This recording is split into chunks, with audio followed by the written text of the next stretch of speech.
It's a new month here at Henssler Financial, and we found three important things to focus on in the market this month. Number one, global trade. After a warning in September from FedEx, it appears the global trade environment is significantly weakening. The company continues to speak to weakening trade demand and the grounding of planes, but is not alone.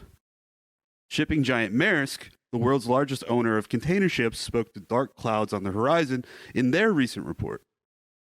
We are seeing early signs of dwindling global activity and believe it is worth watching. While U.S. imports peaked months ago and have fallen roughly $20 billion from the high, U.S. exports saw their first decline in the recent report.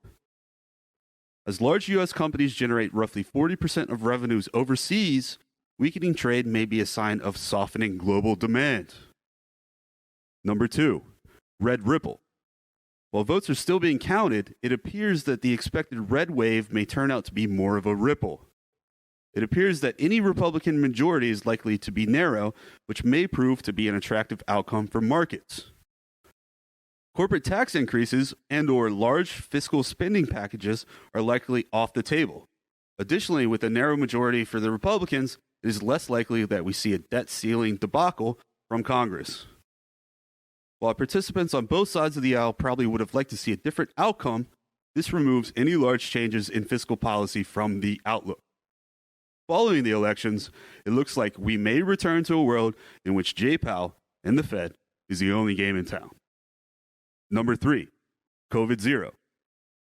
There's been some speculation of late that China may move away from their COVID-0 policy into a bona fide reopening of their economy after over 2 years. Many market participants have been looking for signs, among them increased oil imports. Beyond a potential recovery in many beaten-down Chinese stocks, a number of European companies stand to see outsized benefit from such a decision. However, healthy skepticism may be needed until 2023, as COVID cases just rose to their highest since April in the recent report from China's National Health Commission.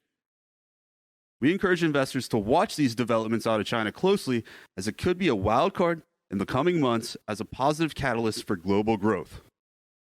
And that's been your Market Minute for the month of November. Thanks for listening.